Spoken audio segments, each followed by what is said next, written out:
Hello, my name is Virgil, and this is Literally Books. Today, I want to talk about S.M. Stirling's new novel, Conan, Blood of the Serpent. It came out at the very end of 2022, so it's not even a year old for me. Now, this is supposed to be the first in a series of new novels, or pastiches, I guess you would say. Conan stories written by other writers. I don't know if S.M. Stirling is going to continue writing for the Conan series, if they're going to get other writers. And this story, Blood of the Serpent, is supposed to precede the classic Robert E. Howard Conan story, Red Nails. And that's sort of the setup. And actually, the story Red Nails, at least in the audio version, is included in the book. I don't know about the print version. I'm going to guess that it probably does, based on the page length. That I made a video about Conan about a year ago that I'm really, even when I made it, I wasn't crazy about it. In that video, I kind of said that, well, I like the stories, but I don't always like the character. And I still kind of, to some extent, maintain that. I really enjoy Conan stories, like the story, the adventure, the sword and sorcery genre. I love it. The character himself of Conan, I don't always love. However, I recognize and will tell you straight up that I don't think a more perfect vehicle for sword and sorcery stories could be designed except Conan. And in other words, he is like the best character to go on these sorts of adventures. Dynamic personality, very physical, sort of like doesn't have a lot of respect for civilized law, has no problem sort of like throwing himself into danger. Just all these sort of elements sort of like kind of codify really well with Conan the character. I think Robert E. Howard himself even kind of knew he had something. There's like a story about him sort of like saying that when he wrote that first Conan story, would write Conan stories, he imagined or he felt like Conan was like looming behind him, like ready to strike him down or something if he had made a mistake. Really what I think Howard is sort of suggesting, because I don't believe that exactly, or at least, or maybe it is, but maybe it was just sort of like a mental trick that writers do to kind of get themselves to write a certain way, right? I think that Howard really understood that he had kind of like lightning in a bottle with this character. So just to finish this little preamble, I like sword and sorcery stories. I like Conan stories. The character of Conan, I'm not always crazy about, but I recognize that he is probably the perfect sword and sorcery character. I have a lot of affection for Elric and Farfod and the Grey Mouser as well, but I mean, even as much as I kind of prefer those characters, I will tell you that those stories never quite get to the absolute best Howard stories. It's a different kind of story, but that raw action that Howard has is just great. S.M. Stirling's The Blood of the Serpent. I don't want to say in the serpent. Well, hopefully the blood is. If there's not blood in the serpent, where is it? It's kind of a common trope, it seems to me, for a lot of those Conan stories, for the title of the story to be sort of like, I don't know which one this is. I'm like, I almost have to like make a mental note when I read one of those stories, like this story is this. Some of them make sense. Some of them are easy for me, but other ones are not.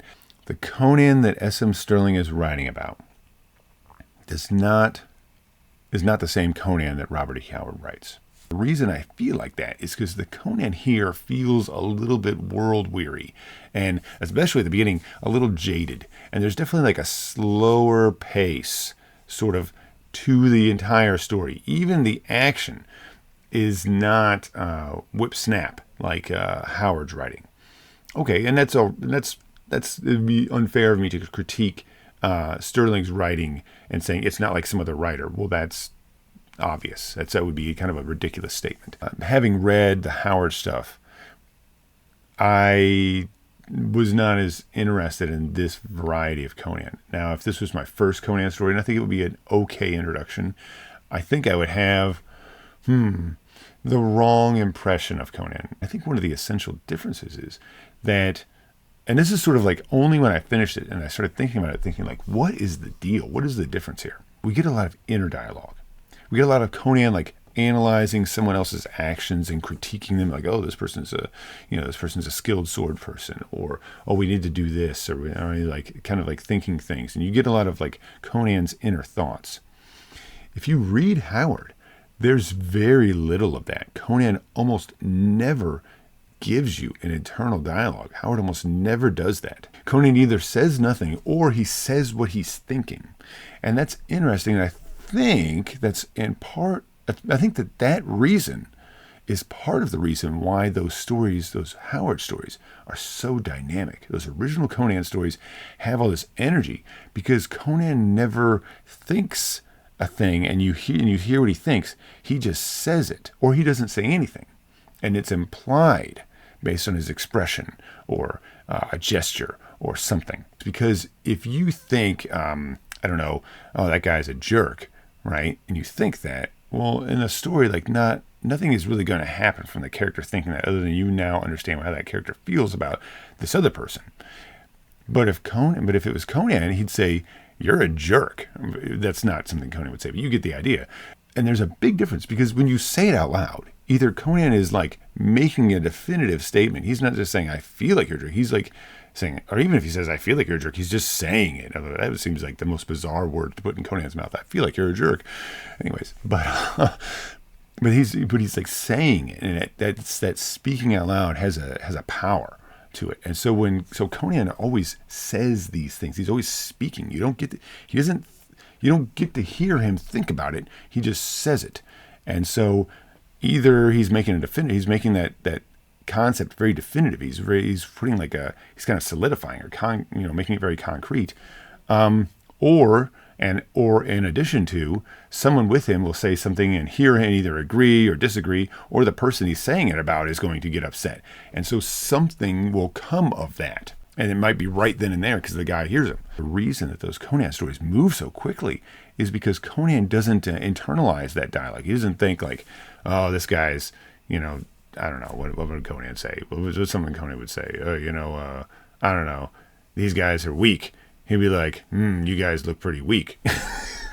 Right? And people, it's like, well, screw you. And he's like, well, what are you going to do about it? And so there's a confrontation there, and they back down. Conan will often sort of extol the virtues of the barbaric and his Sumerian culture. Part of that is that it does kind of come off like Conan sort of soliloquizing, so to speak, a lot and talking about how great Sumerians are, and you're just kind of like, okay, again, Conan, sure. Because I do feel like that sometimes. And so as a result, there's not that dynamism, energy that happens. So I think that's interesting. And maybe I think that in part is the reason that this Blood of the Serpent feels a little more, Conan feels a little more world weary and a little more introspective. And he is more introspective. And maybe even slightly jaded, a little bit, especially at the beginning of the novel. There's this sense of that. It's kind of an interesting sort of writing tip, to add for more adventurous and more actiony writing. It would be good to give less internal dialogue and just make them say it. Don't know that Conan's dialogue is not very good, and I am I'm a big fan of good dialogue. And since Conan's dialogue is not always great, it can kind of like really grate me sometimes, which is probably part of the reason I sometimes get annoyed with Conan and kind of like, okay, just stop talking, Conan, and go back. Which is why maybe one of my favorite Conan stories maybe my favorite Conan story that I've read so far, and I have not read them all, is Tower of the Elephant, because Conan speaks very little in that book. It really does.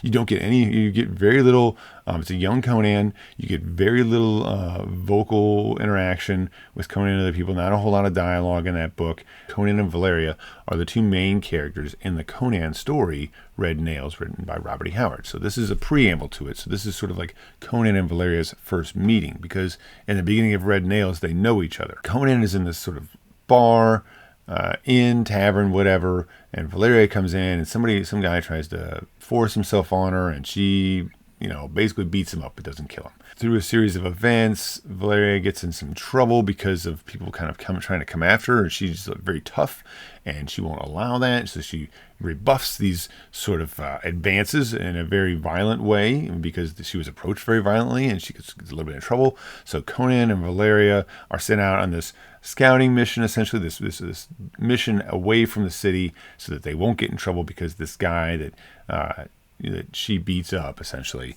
is an important noble, or he's related to an important noble or something. Conan is very interested in Valeria. Valeria keeps rebuffing Conan, not like by attacking him or anything or fighting, but just sort of like, you just need to chill. I'm not interested, is basically what she says. But he keeps going after her. And I think that was maybe a kind of an off-key note for the whole book. And it is, but to be truthful, it's also a note that's in the Howard story. So I guess in that sense, it's true to that story. Conan and Valeria go on are the escorts for this expedition. There's a lot of attacks by wild animals, and they have to fight them off. And there's some good action there, some pretty interesting stuff. There's a lot of that. I mean, there's some. I think if I go much farther into the story, I start to tell you events, and those events are kind of like revealed. So I'm not going to say, but there's a lot of the sword and sorcery part is a lot of, and the sword part is a whole lot of like Conan like chopping up animals, like wild animals attacking him.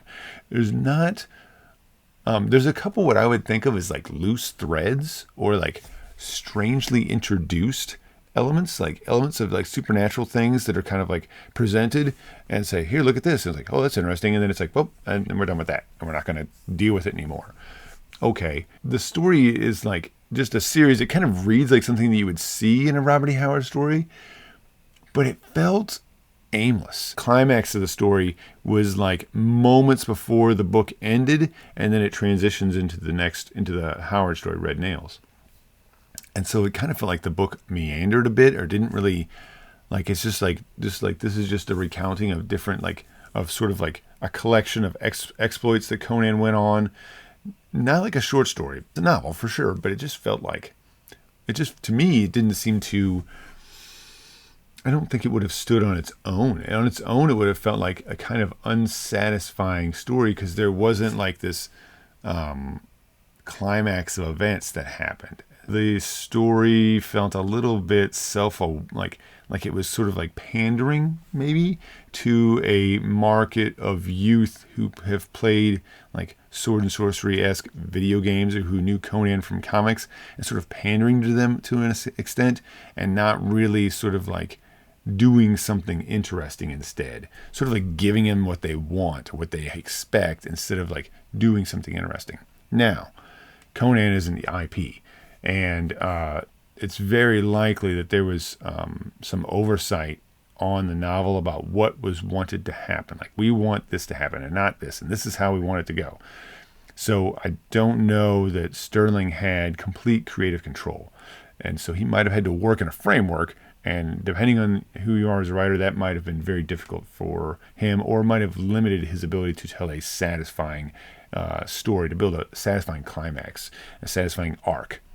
As it is, I think it's an okay book. I don't think it's bad. I just don't think it's great. And I kind of thought that that's what I was going to get. So it sort of like met the expectation, I thought. I was never really truly impressed, but I was never truly like disgusted or disappointed either. That doesn't sound very good. I would say it's a very light recommendation is what I would say. I would say it's I think it's pretty decent. If you like Conan stories and you've read some and you want more Conan, I think this is pretty decent. New books are going to be written as part of this series. I don't know if they're all going to be they'll probably all be interjected somewhat in the Conan history. So I don't exactly know where they're going to go or what they're going to lead up to or whatever. But the problem, I think, is that it's going to be encountered over and over again. It's going to be difficult for these writers to do, is that if their hands are tied to trying to perfectly seamlessly slide into another short story, and that's not what if they're not 100% in on that creatively, then I think that it can be very limiting. They have to have an amount of creative license, and I don't know how much they have.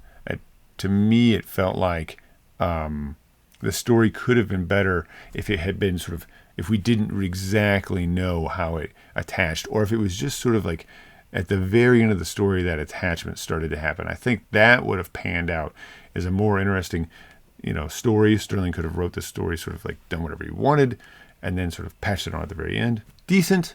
If you like Conan, sure. If you are okay with Conan or haven't really read any, I think you should start with Howard first. I don't think, and you'll know if you don't like the Howard stories for some reason, if that's something that doesn't appeal to you, then you're definitely not going to like this Sterling stuff. You just aren't, because it is a shade or two paler than the originals.